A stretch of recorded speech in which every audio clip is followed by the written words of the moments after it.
Hi, and welcome to another edition of Seniors Today. I'm your host, Tom Bartee, and our guest today is the owner-operator of U.S. Bloom in Vallejo, Mr. Scott Foster. Welcome, Scott. How are you? Good to see you, Tom. Thank you, and his assistant, Michelle, who is the operations manager at U.S. Bloom. Correct. Thanks for being here. Yes, sir. Now, Scott tells me that you're also the statistical and informational guru about the business itself. 100%. That's my job to Scott, is to know what I need to know for him when he needs to know it. Just to keep him out of trouble, right? Correct. And so we know the difference between hemp and cannabis. Correct. And of course, hemp, I was familiar with that when I was in Minnesota as a kid, because we use that to make rope and stuff like that. Mm-hmm. But we're talking about something completely different here, right? Correct. Something completely different. So when we talked before, we were discussing some of the newer developments, especially with, is it SB 64? Correct. Which went into effect January 1st, 2018 to allow recreational use of cannabis. And that has kind of turned the industry upside down, and a lot of other things. And you being an owner, I thought it'd be an opportunity to kind of get into what the differences are and some of the stuff related to medical versus recreational and so on. Well, medical's been around for, I don't know, 10 years, 15 years now. But as of January 1st, the state is issuing state licenses now. And even for the medical, we need a state license for our medical, not just a license from our city. First of all, it has to be okay in your city to be able to get your state license. So there's political goings on right now that are considering recreational in our city, but they haven't okayed it yet. So even if we get a recreational license from our city, then we'd apply to the state and they would issue that, and then we could do both. But at the moment, we're asking people to go out of town at the moment, which is not good for City of Vallejo, because City of Vallejo gets 10% off the top on their Measure C tax. So when our money goes down, their money goes down as well. But they are in the process of, I think at the end of this month, voting to go ahead with recreational, and then we'll apply for this to the state for our recreational license as well, and do both in the building. So you're suggesting that because the city hasn't implemented the ordinance yet, that we have people illegally coming into the city selling recreational? Well, it's always been there. The black market's been there. It just kind of got pushed out a little further now because people can't buy. With the adult use or recreational, whichever you'd like to call it, you can just walk in with your driver's license and just have to be 21 years of age, and you can buy it. But now we don't have that available in the city of Vallejo at the moment. So that kind of pushed people back into the black market and pushed them into other cities, because some other cities in Oakland, San Francisco, San Jose have already okayed recreational. So you can have both in each building now. So I heard that state law will prevail if cities don't have their own ordinance. Is that correct? In a way, yes. First of all, your city or your county will have an ordinance, and they will dictate how many clubs or how many dispensaries or recreational they'd like to have. For those who've waited this long, like say Benicia, for instance, if they say there's only 2, then they'll only allow 2, and how many cultivation sites, whatever, they'll dictate that. And once they have that set in place, you'll get a license from the city, and then you can go to the state to apply. You cannot apply to the state without the city's okay. Now, when you get into unincorporated areas or places where there is no city ordinance or there is no county ordinance, then you can apply to the state to see if you can override the cities. But they're leaning more towards cities and counties being in charge. They don't want to rely, because it's different in every city and every county all the way up. There are 46 counties in state of California, and I don't know how many cities. So everyone 58 counties and 495 cities. Well, there you go. You would know that. You're the statistic guy. So in any case, they don't want to rewrite the laws for the entire state. They kind of just would rather the locals take care of it and come up with an okay from your city or your county, and then they'll okay at the state level. Now, everything they're okaying right now is only 6 months. Come June 30th, these are all temporary licenses. Now, these licenses, they're going to take a look at. They're going through all these dispensaries, all these cultivation sites, all of these distribution sites, everything that pertains to this industry, manufacturing, cookies, whatever it is, and making sure you're running it by the book and you have your POS systems and you're paying your taxes and doing what you're supposed to before. That's after your city's okayed it and you have your temporary from the state. Now, you may not get your full license come June if they say, look, you're just not running it the way you should be. So it's imperative that we do it by the book to keep that license. Now, like say, Vallejo has 11 clubs. Some of these clubs may not make it, and that doesn't mean we will either, but I mean, we've already had investigators come in unannounced to check to make sure. So the state is doing their job. Now, the city has allowed us, they gave each dispensary the right to have cultivation, manufacturing, and distribution. So they gave it to us in one hand. And part of it was they didn't want a lot of people just running into town and opening up 100 businesses, which, whatever it is, it'd be like if all of Napa Valley wanted to run down here and open up wineries, they wouldn't have a gripe against that. But this industry has a stigma about it, so they only allowed the 11. Now, with these 11, they didn't zone properly. In the new zoning, what is it called? The general plan? The general plan 2040, yeah, 2040, they just did a blanket zoning of the city and took away all the zoning and took away the industrial and intensive use areas that they gave us. They gave it to us in this hand, the cultivation, manufacturing, distribution, but we can only do it in intensive use and industrial areas.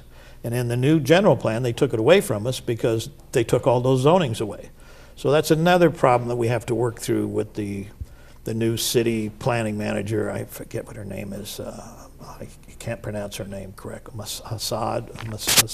Mm-hmm. And so we have several layers of problems we need to get through. But the city council is finally coming around a little bit, and I hope our new city manager, Greg Nyoff, I believe his name is, and we've met a couple times, gets it, that this is a real industry, and it is employable. It's not going away, just like you just had John Riley in here talking about the unions. Now, we have 10, 12 people working for us. There's 10 dispensaries. There's 120 people in this town working just in the dispensary business. Now, when you had cultivation, manufacturing, and distribution, you're talking 400 or 500 jobs immediately coming across the board here. So the city needs to work with us on the zoning to give us these buildings and these properties. And then we're unionizing. That is the next level. I mean, when you start talking 400 or 500 to 1,000 people in each town coming online in a real industry, and you're talking about an apprenticeship, I know you were just speaking to John about that too. I mean, this is a specific industry. It's really hard. You have to just come in almost as an apprentice immediately to learn this. So you think it would be called the UCW? Well, there is a United growers Cannabis association. Workers? There are associations. Local 420? And they have Oaksterdam and Oakland to bring you along. But we've discussed this already about putting a college up here in Solano County to where we have 100 acres where we can go in and build a college and have all our master growers come in and the people that do edibles and concentrates and the fields, how to do indoor and outdoor. And it's a 2-year course to where you have to learn. You have to pay to go to this college. And it's a 2-year course, and you get a diploma when you finish. You can take that degree with you anywhere in the country, and you can learn specific parts of this industry. So that's the way we're trying to head, so that we just don't have people just filling out. It's more professional. Yeah, when they come into the industry, we know the degree, the level of where they are in the industry. If it's working behind the counter, or if it's a grower, or if it's a manufacturer, or if you're cooking or making edibles, or you're making whatever it is you're making, we'd like to know where you are on that level, so we know how to hire you. Right now, the industry is just kind of hit and miss. I know how many people do we, by the way, my whole club is all women, by the way, and it's not by choice. We tried to hire guys, but it's all, the women run the whole place. I'm the only guy down there, me and the guards. But it is open to women. I mean, and they're really better at it. But say, how many people do you think we go through to get one good person? Honestly, about 1 in 30 end up working out, considering the amount of knowledge you need to know, and we want to pass along information that is obviously valid and not have them come back and say that's not what I was told or something like that. Yeah. So it's really hard to find a good hard worker, especially trustworthy. It's not easy. In fact, they have to pass tests to even come to work, to get For them you. to yeah, Correct. you know, We test Cannabis them. 101. It's a 20-page document that you have to know just to be able to start working there. And you have to keep taking tests every couple of months so that you can move up to your pay grade. You know, that's how they move up to their raises. But in any case, what were we talking? I know there was an article in the paper yesterday about the medical versus the recreational, so I just wanted to address that. It is coming. It really doesn't make sense. It's just the stigma of the industry. It really is. I mean, and once in a while, I'll get into these discussions with politicians, and they'll say, "Look, you know, we don't want to get into the middle of this. You know, they don't want to commit political suicide. You know, and they just can't get past the stigma of this. I mean, it's Do you just." think that the medical marijuana will evolve I to think, stay alive? I with think it will. recreational? Personally, I believe so, very much so. And I believe it will too, because there is a need for it. But I think that the recreational will outweigh it by 3 to 1. So what would be some of the things that would be an offshooting of this, the implementation of recreational, in terms of medical changing? Would it be more towards the strains that are more CBD and less THC, or it'd be something like that? Yes, I also believe it depends upon the percentage of the THC, considering people are going to need higher end THC if they are medicinal patient, as opposed to someone who's just doing it for recreational needs. And it's really hard to find pure CBD nowadays, at least for a normal price. So that market is going to expand significantly, considering the amount of money that's going to come in there. So what do you consider pure CBD nowadays? 99%? 99.9, I'd say. That's pretty pure. Yeah, but it's hard to find. Oh, okay. Well, just say the mainstream CBD, the high end. The highest one that's available to the California market at the moment is a 30 to 1 ratio, meaning 30 milligrams of CBD it's per 90 1 milligram. 97 or Correct. 96%. That's the most easily available in California markets right now. And what is that used for? Cancer patients and seizures. Okay. Those average around $500 per around 5 ounces. Wow. Is that covered by health care? Not at all. So people are paying that kind of money for Correct. in fact, some people lose their insurance by coming in If they have a state card, you have the ability to lose your because you have doctors that medications you're under and- insurance, and your doctors have you doing chemo, and then you come in and say you're taking this product. They'll tell you you're going to lose your insurance. We're giving you these drugs to take. We don't want you taking that drug. Yeah, So well, because it's federally against the law.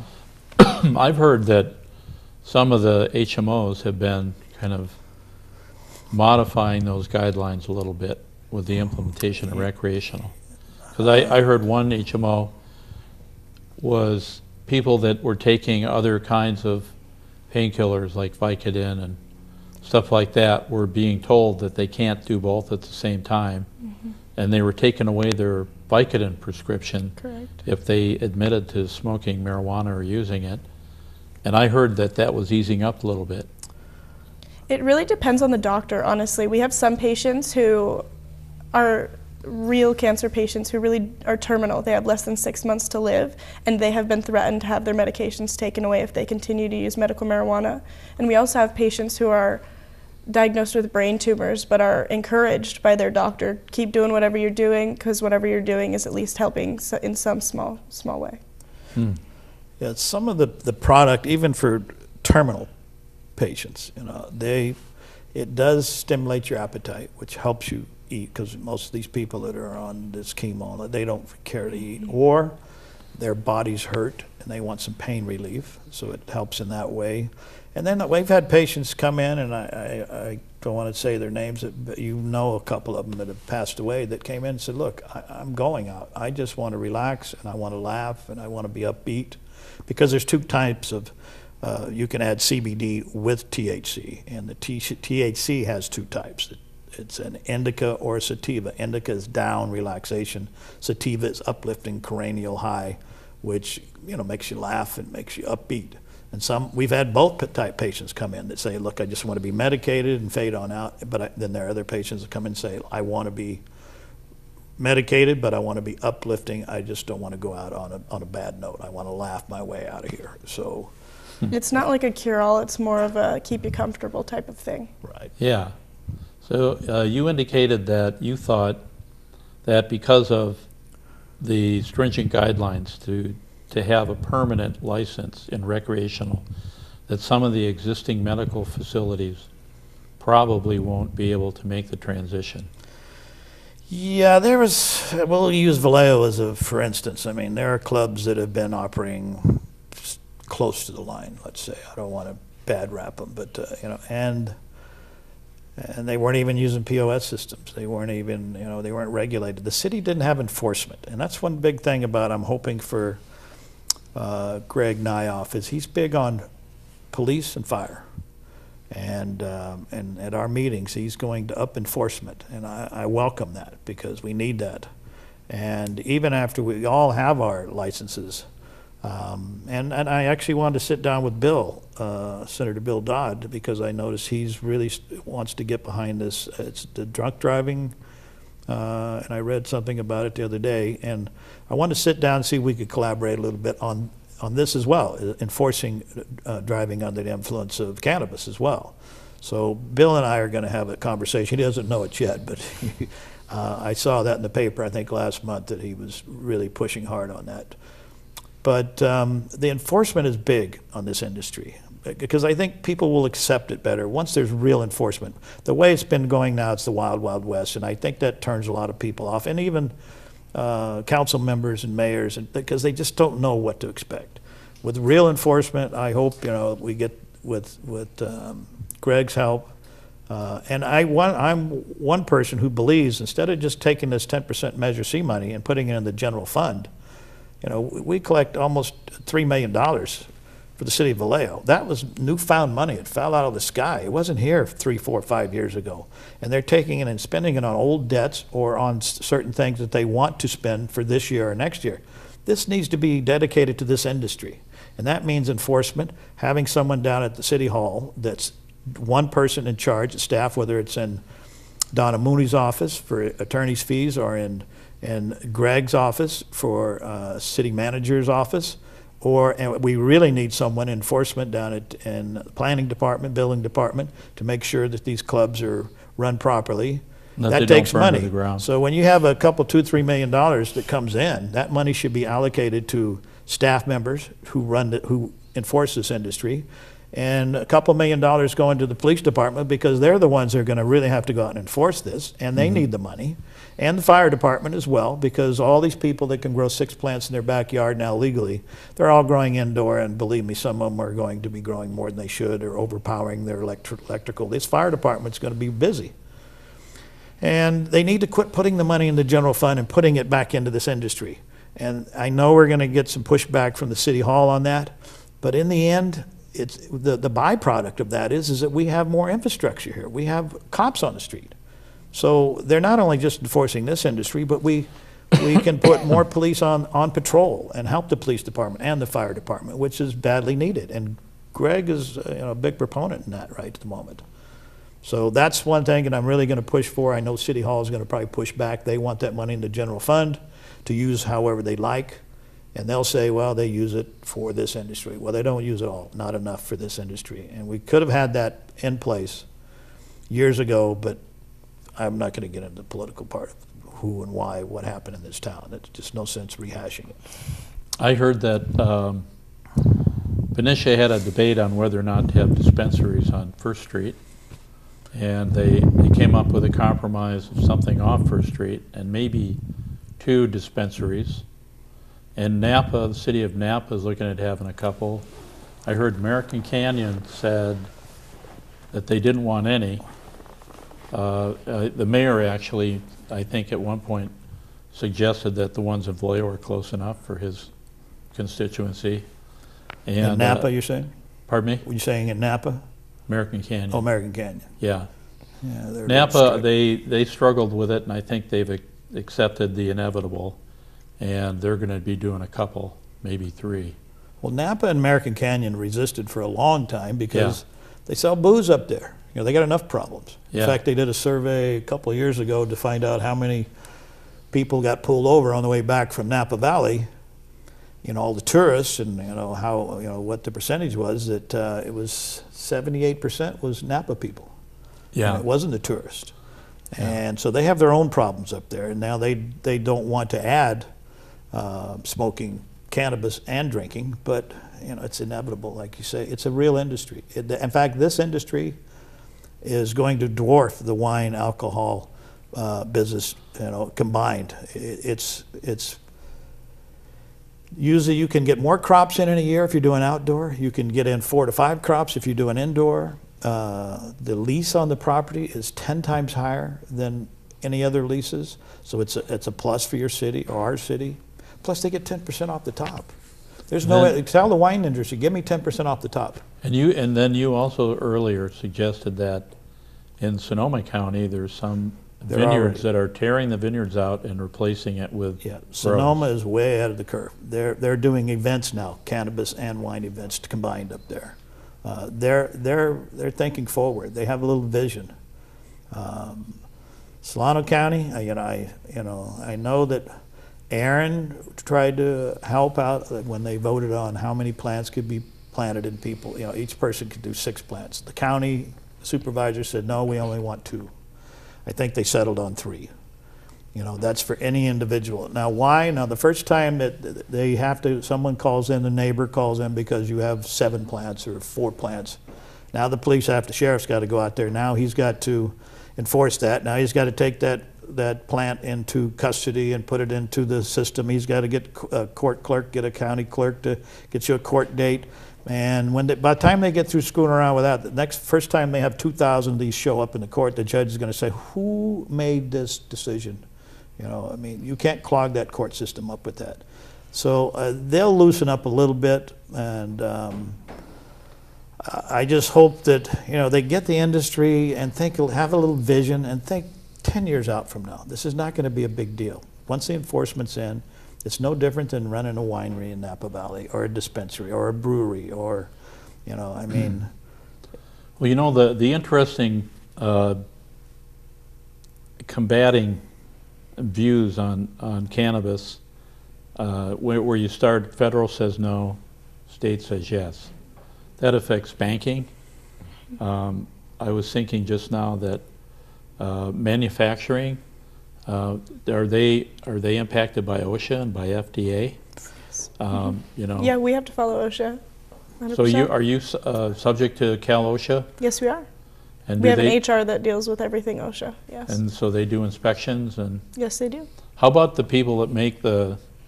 I mean, I've seen soda, cannabis soda, gummy bears, cookies. Those are no longer in the market. Gummy bears are attractive to children, so they've been changed, as well as soda.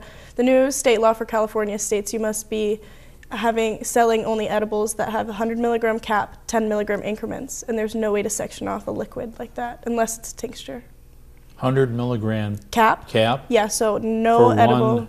One for any package? type of edible, correct. So it could have 10 milligram. Correct. And it doses. has to be incremented into 10 milligram increments, yes. Where it used to be, we could sell 1,000 milligram In one package. Corova bars. Yeah, I think somebody showed me that's no longer 760 available. milligram Rice That's no longer Krispie available bar. anymore. No. So therefore, liquids are not a common form of medication anymore. Part of that is to protect the new people coming in, the people that just want to try this on the adult use. They don't want to get into edibles that they don't know what they're talking about. The average dosage is probably 30 milligrams. So you don't want someone coming in and trying a 100 or a 200. No. You know, How long does a 30 milligram dose last? It's not about how long it lasts, it's about really how long it takes to hit you, because once it hits you, it's going to be that same feeling for about 4 or 5, even up to 8 hours. And Wow. it usually takes anyone about 30 minutes to around 2 hours to take full effect. So if somebody goes, here, just take a quarter of this, Mm-hmm. and then you take it and You should And then be. a half hour later, you go, I don't feel anything. I'm going to eat the You whole need to thing. wait 2 hours. All of Yeah, a that's sudden- not a good idea. Yeah. And everyone's got one of those stories about Everybody someone that has they, a story like that. yeah, Yeah. about how their aunt or somebody made them some brownies and they really got high. I mean, that's no more. You know. Everyone's had a bad high, and a lot of people who become paranoid or have a problem with marijuana usually just don't try the right dose. It can really benefit anyone in multiple different ways as long as you have the right dose, the right edible, and the right product for your need. And that's why it's very important to come into the dispensary and talk with the patient consultants and let them discuss with you what it is you're going to be using this. Is this just something for recreational? Are you going to be at a concert? Are you just going home? Or how do you want to use this? Do you want a little more indica for down, or do you want a hybrid, or do you want a sativa? And then speaking to the patients that really need it for cancer or for whatever ails them, they need to know their dosage as well. So we have 1 minute, and I have two quick Okay. questions. One is, or one statement is that a lot of people have come to me that have lower back pain and stuff like that, and they have said that the CBD has been really excellent at resolving the pain issue. And so, you know, for our audience, the seniors that might be reluctant to get involved, going down to your place where we have an expert and people that really know the chemistry behind it and dosages and impacts and stuff like that, that's really important. Correct. Right. Yes. Yeah. That's why they need to be educated, and we upgrade them on their pay scale. That motivates them as well, so that they have the answers there. We have a lot of information to hand out to people as well, and we'll start doing videos pretty soon to where people can just pull it up online, just for the basics. Cool. Well, you know, I am so appreciative of you guys being here on the show today, and you know, Scott, especially for you to bring your expert. That was very thoughtful of you. She's got a lot of information. And I encourage everybody to at least look into it. I know there's a lot of seniors that are apprehensive about marijuana or cannabis, because I think it's mostly because they don't really know. Correct. And so somebody could come down and you could explain it to them. We have Correct. seniors all the time. In fact, we did a survey that at the highest sales are 65-year-old women that come in. So we're definitely, the seniors are coming down. All right. Well, we're out of time for today. Thank you for being here. You're welcome. Thank you. Our show for having airs us, at Tom. 6 p.m. on Tuesdays and Thursdays, and it's available on Comcast 27, AT&T UVerse 99, and streaming live video at vcat.tv. So come see us again next time.